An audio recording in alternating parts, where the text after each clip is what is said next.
Bonjour à tous et bienvenue sur Séphiroth et compagnie. Je vous retrouve avec beaucoup de plaisir au milieu de toutes ces activités, pour le tirage de la semaine du 6 février. Alors c'est très étrange parce que j'ai un tirage qui me parle énormément de ce qu'on a vu hier lors de l'enseignement sur la sagesse hébraïque. C'est vraiment impressionnant. Voilà, ces synchronicités, en sachant que en fait, ces études-là, effectivement, elles s'inscrivent dans une actualité à chaque fois. Et souvent, ça parle dans la vie des personnes qui suivent, disent intéressant parce qu'en fait, voilà, ça résonne avec ce que je suis en train de vivre en ce moment. Et donc, avant de démarrer, je vais vous souhaiter une très belle semaine à tous.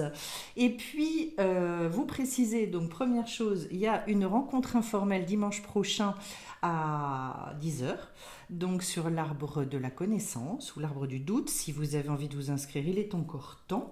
Et d'autre part, le week-end prochain, justement, je fais un atelier sur l'arbre des séphirotes et les cartes. Donc si ça vous intéresse, pour que petit à petit vous puissiez aussi vous autonomiser et vous-même trouver des soutiens au travers des tirages.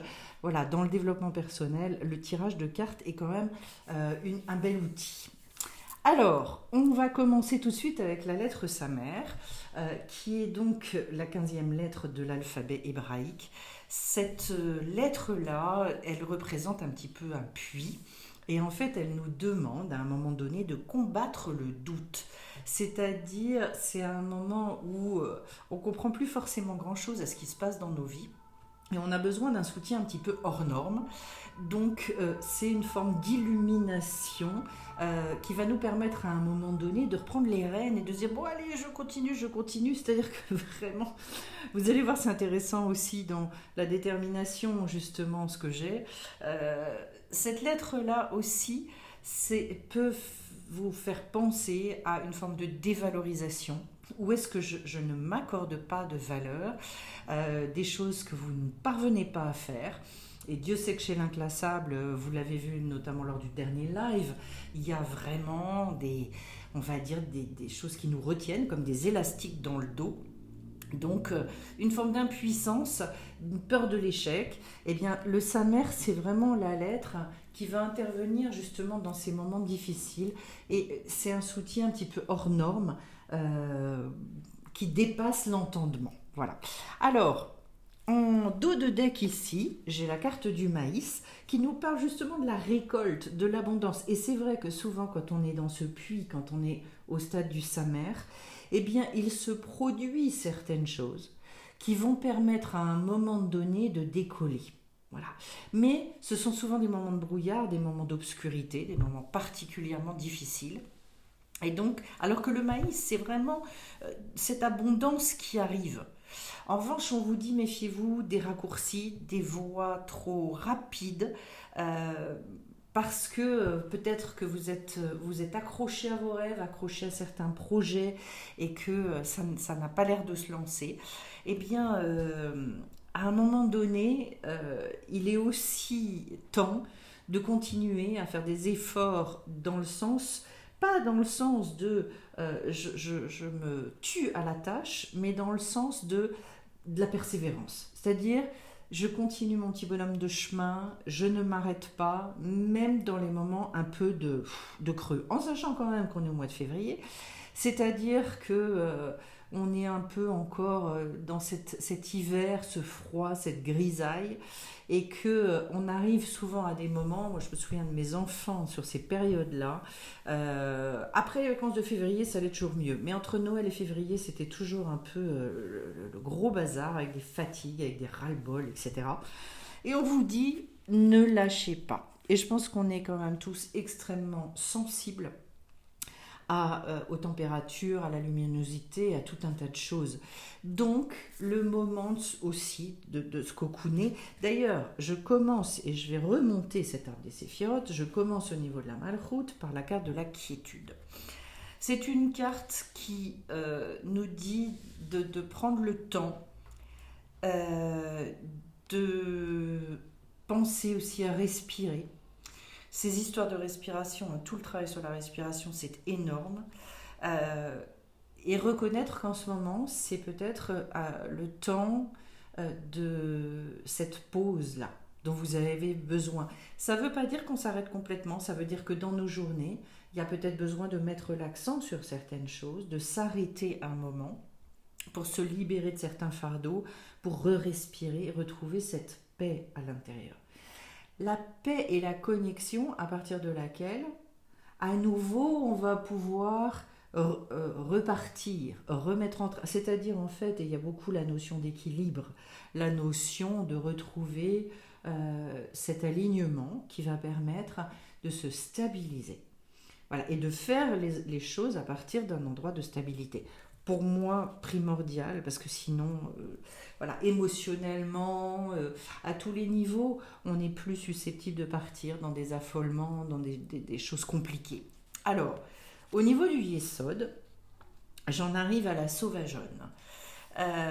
Donc, le fondement des choses, ce Yesod qui correspond à un personnage dans la Torah, qui correspond à Yosef, et c'est vraiment un personnage qui est typiquement inclassable. Voilà, donc intéressant de retrouver la sauvageonne sur ce degré-là.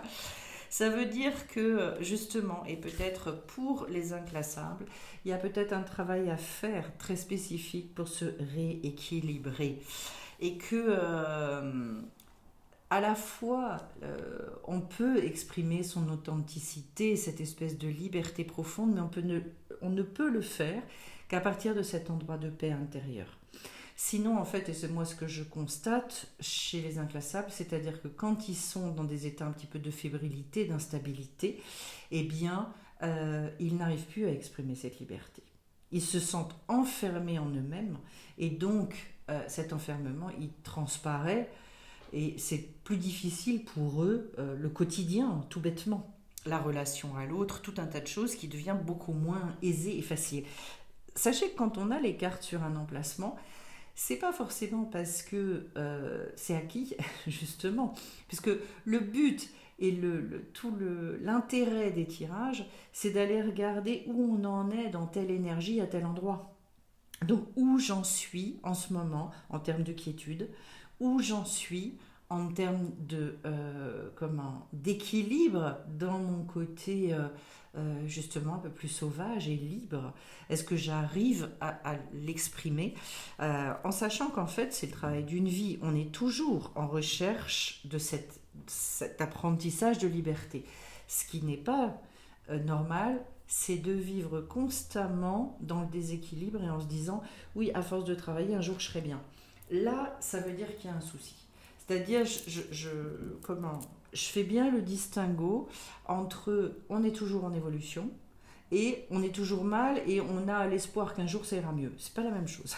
Voilà. Oui, on est toujours en évolution. Oui, pour les inclassables, on est toujours sur la confection de notre équilibre au quotidien, mais ça ne veut pas dire en attendant qu'on ne profite pas de la vie, qu'on n'est pas dans la joie, etc. Alors, ça, et je le précise, les cartes qui sont ici, les 6 cartes qui sont ici, ce sont des cartes qui correspondent au comportement qu'on va mettre en place.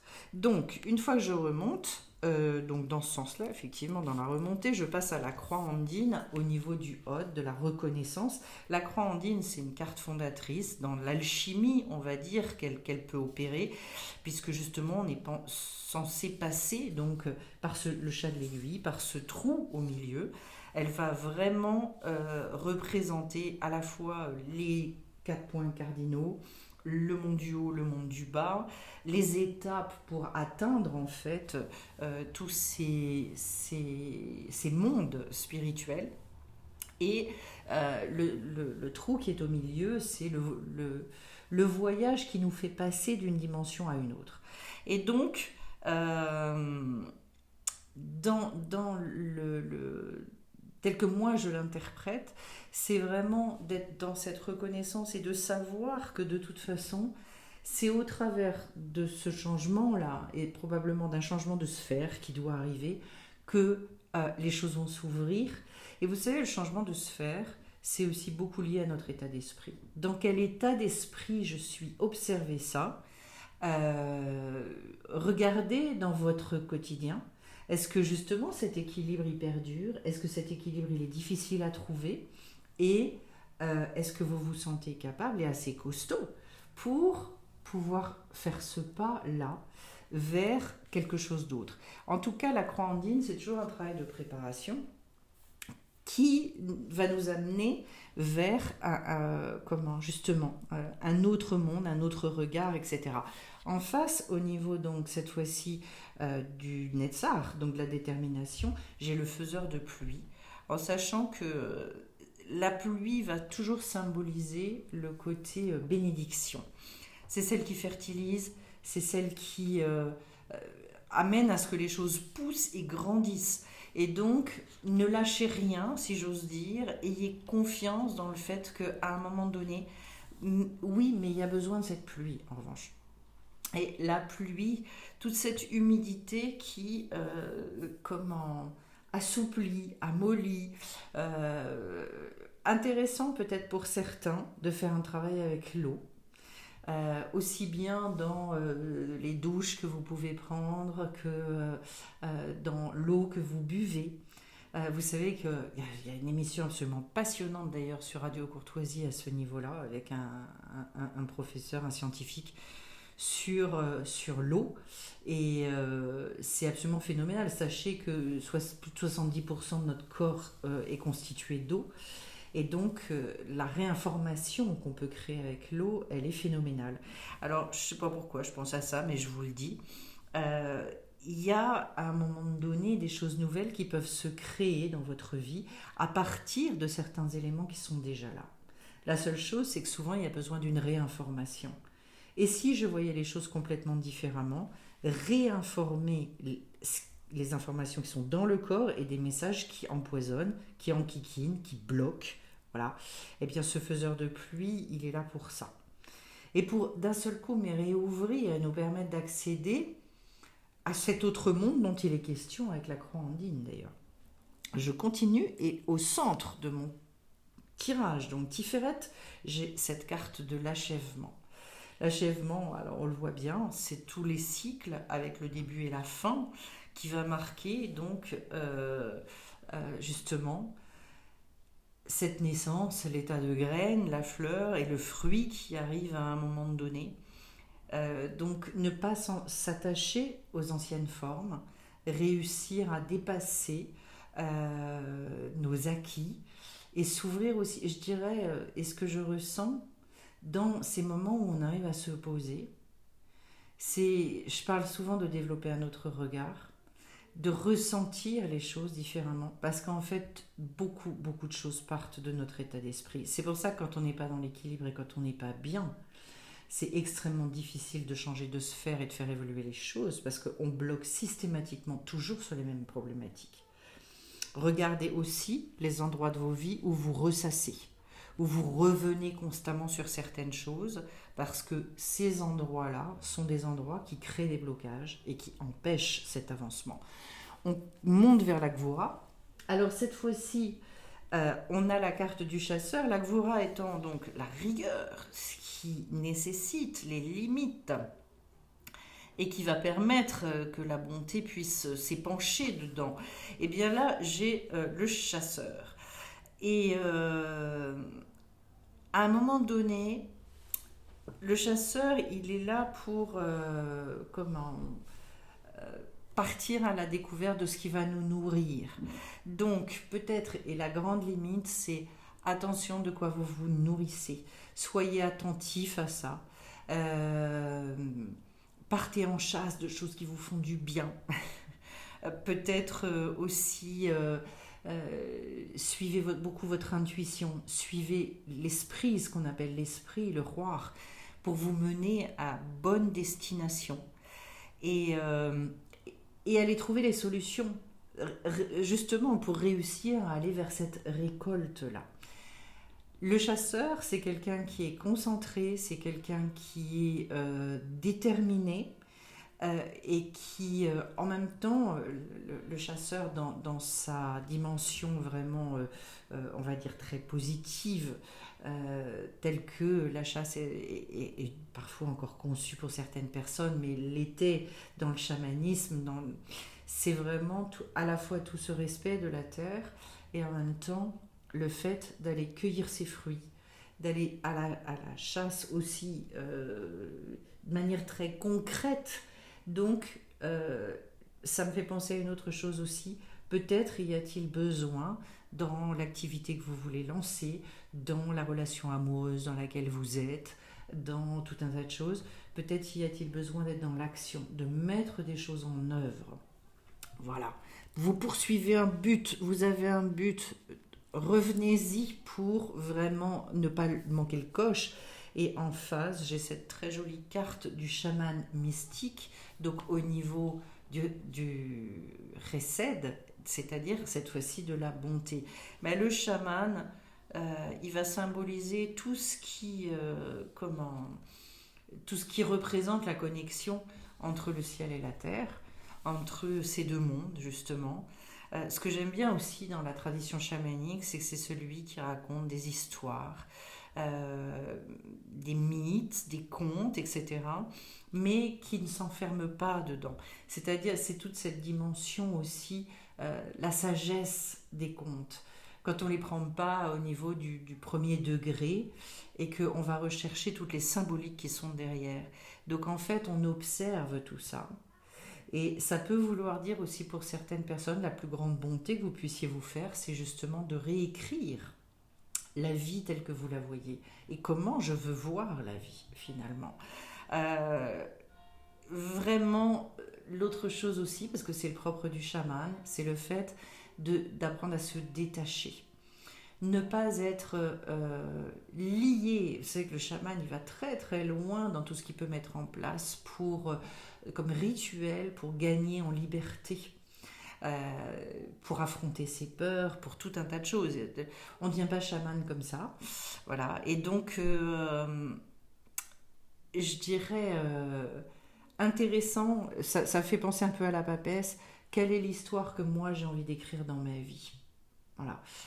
À la fois guidé, on va le voir, hein, on va arriver de toute façon après sur les sphères, les endroits où on monte vers le cerveau cette fois-ci. Là, on parlait du comportement et ensuite on va aller vers le cerveau. Eh bien, ce chaman mystique, c'est vraiment, vraiment celui qui est extrêmement connecté. Donc, où j'en suis du point de connexion avec mon âme, avec ma lumière, avec ce qui est censé me guider normalement. Je continue au niveau du date cette fois-ci. Donc tout le discernement qui va venir aussi beaucoup de l'expérience. Et là, alors j'aime beaucoup cette carte-là. Elle n'est pas forcément c'est pas forcément la plus facile à vivre, le coyote, parce que le coyote, c'est celui qui vient nous voir pour nous dire ça ne se passe jamais comme on l'attend. C'est-à-dire, ne vous enfermez pas dans je veux que ça aille et que ça se passe de telle et telle manière avec telle et telle personne. C'est pour ça qu'en fait, dans la vie, ce qui me vient, c'est ce besoin d'entreprendre, à la fois comme le chasseur, vous voyez. Voilà, je pars à la chasse, je ne sais pas, le chasseur, il ne sait pas avec quel gibier il va revenir, il n'en sait rien du tout. Mais il y va, parce que de toute façon, il sait que s'il n'y va pas, il ne ramènera rien. Eh bien, en fait, c'est ça. C'est une attitude où j'entreprends, je vis, je profite, et sur mon chemin, je vais trouver de la nourriture, je vais trouver de quoi, des choses à ramener chez moi, qui vont générer petit à petit cette abondance d'ailleurs. Donc le coyote, lui, c'est le petit farceur qui vient nous réinterroger parfois d'ailleurs sur nos véritables objectifs. Est-ce que vraiment c'est ce que l'on veut?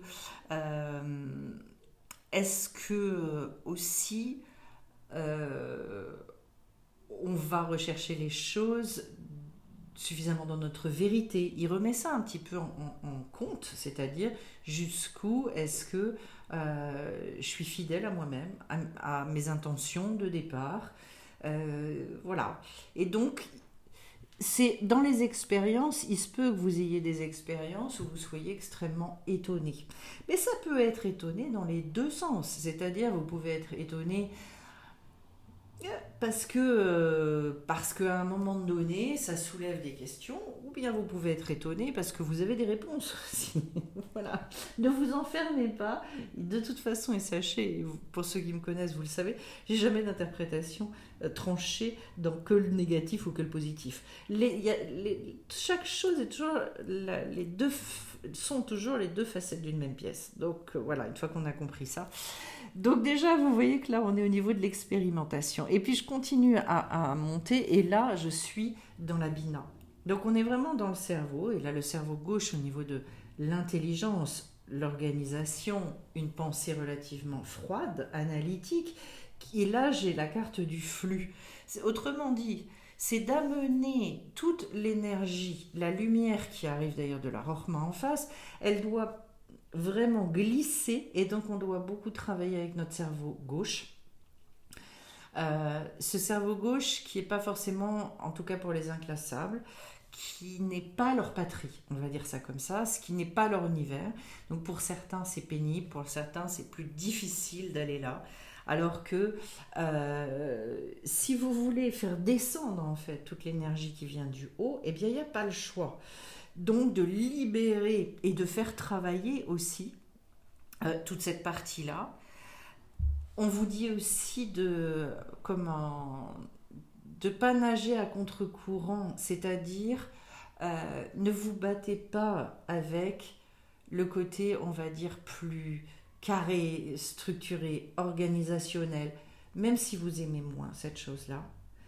Vraiment de rentrer dans une grande acceptation, parce qu'en fait c'est ça qui va faire que ça va pouvoir se concrétiser, se mettre dans la matière. Et c'est peut-être ça qui peut aider certaines personnes, c'est de se dire petit pas par petit pas, mais il n'empêche que chaque chose que je fais dans la journée, et qui sont des choses extrêmement concrètes et pragmatiques, c'est ça qui va générer et déclencher des choses dans la matière aussi. Donc regardez aussi jusqu'à quel point vous êtes dans l'équilibre entre, je dirais, votre monde justement du cerveau droit, beaucoup plus dans le rêve, l'imaginaire, l'intuition, etc. Et jusqu'où est-ce que vous faites travailler et vous êtes dans l'énergie du cerveau gauche aussi. En tout cas, peut-être une bonne semaine justement pour rendre les choses beaucoup plus fluides à ce niveau-là. Et en face, donc j'ai la voie de la beauté qui concerne la Chokhma, donc cette sagesse. Alors c'est très beau. La voie de la beauté, ce mot-là, je l'adore. Le mot beauté. C'est-à-dire finalement comment est-ce que moi je vais révéler toute cette lumière qui est à l'intérieur de moi. La voie de la beauté, elle est souvent liée aussi à l'idée de pratiquer les choses quotidiennement, très régulièrement. C'est comme tout, ça se muscle. Voilà. Et donc, d'essayer aussi de percevoir toute la beauté qui est autour de nous. Hier, j'avais un témoignage justement pendant les soins énergétiques d'une personne qui disait, à un moment donné dans ma vie où c'était pas facile, j'ai choisi et j'ai décidé le matin quand je me levais de regarder ce qui était beau. Voilà. Alors ça pouvait être le lever du soleil, ça pouvait être X choses, mais ou dans la journée, vraiment d'avoir ces 5 minutes, et ces 5 minutes où on se nourrit de beauté. Et ces 5 minutes-là, faites régulièrement, elles peuvent changer votre vie. Voilà. C'est toute une sagesse d'ailleurs. C'est une véritable sagesse où à un moment donné, on arrête de regarder le monde et de l'écouter je dirais, dans une forme aussi de facilité. Parce qu'en fait, il est plus facile d'aller écouter les informations négatives que les informations positives. Au bout du compte, elles nous font beaucoup plus de mal, mais il y a une forme d'attrait pour ces informations-là. Voilà, si vous avez dû le remarquer. Et puis, je finis avec le Keter, et là, je monte au niveau du jaguar, enfin de la couronne, je veux dire, avec la carte du jaguar, en sachant que cette carte-là nous parle de libérer quelque chose, mais de manière extrêmement définitive. Il y a probablement une peur. Le jaguar, il va fonctionner vraiment dans la nuit. Il se fond dans cette nuit et dans cette obscurité. Et lui, comme il n'est pas une proie, il ne peut pas être pourchassé. Donc, il y a un côté très rassuré, Il n'est pas mal à l'aise dans cette période d'obscurité, justement. Et ce qu'on vous dit ici, c'est qu'il est temps aussi petit à petit de sortir de cette pénombre, cette ombre-là, pour aller justement regarder du côté de la lumière. Intéressant de constater à quel point on est élevé là-dedans. Donc jusqu'où est-ce que dans ma vie, j'arrive à percevoir, et vous pouvez regarder objectivement, il n'y a pas de catastrophe, tout se travaille, mais de regarder et d'évaluer. Vous pouvez noter dans une journée finalement, si vous aviez une note à mettre sur 10, eh bien, combien de temps vous pensez à des choses qui sont lumineuses et combien de temps vous pensez à des choses qui sont plutôt obscures. Et vous notez. Et puis voilà, et avec les petits exercices et ce que vous développez au fur et à mesure, et ce que vous mettez en place concrètement, vous regardez comment ça évolue. Voilà. Donc manifestement, période qui va nécessiter, et c'est intéressant, de passer outre certaines habitudes probablement, de passer cette fameuse croix andine et d'aller rechercher quelque chose de beaucoup plus vaste, beaucoup plus large. D'ailleurs, la carte qui se retourne là en tombant, c'est le soleil. Bon, voilà. Il arrive. Donc, d'ailleurs, aujourd'hui, dans le sud, il a fait moins froid. On a eu moins froid, mais il n'y avait plus de Mistral. Alors, la carte, je vais prendre 2 cartes. La première sur laquelle je tombe, c'est la carte du message. Elle est très belle d'ailleurs, parce qu'il y a... Ah, puis il y a du détachement. Et bien voilà, donc on retrouve cette idée du détachement. Et donc, j'aime beaucoup. Vraiment, ce jeu est très très beau aussi, parce qu'il y a toutes ces ondes là, au niveau du message, vous voyez, qui à un moment donné doit pénétrer, Je vous parlais d'informations qui étaient probablement des informations à renouveler pour arriver à quelque chose où j'ai l'impression d'une stabilité, on retrouve d'ailleurs cette couleur un peu indigo avec des points dorés à l'intérieur. Comme si, oui, il fallait vraiment se faire canal et très très à l'écoute. Voilà. Encore une fois, ça n'empêche pas l'action. Hein.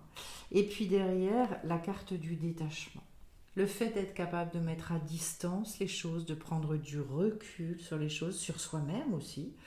J'aime beaucoup parce qu'avec toutes les personnalités qu'il y a dans la communauté de Séphiroth et compagnie, j'ai certaines personnes qui utilisent beaucoup l'humour, qui ont une espèce de facilité à mettre un humour qui est jamais acerbe ou quoi que ce soit, qui n'est pas grinçant, au contraire un humour plein de tendresse et qui finalement aide à prendre ce recul, à se détacher des choses. Posez-vous la question aussi, je dirais déjà, quel est le message et quelle est la réponse que j'attends? Qu'est-ce que j'ai envie, moi, d'entendre en ce moment dans ma vie? Quelles sont les choses dont j'ai besoin? Et dans quel domaine est-ce que j'ai besoin de me détacher? Regardez où est-ce qu'il y a des liens et des liens qui peuvent être souffrants à un moment donné.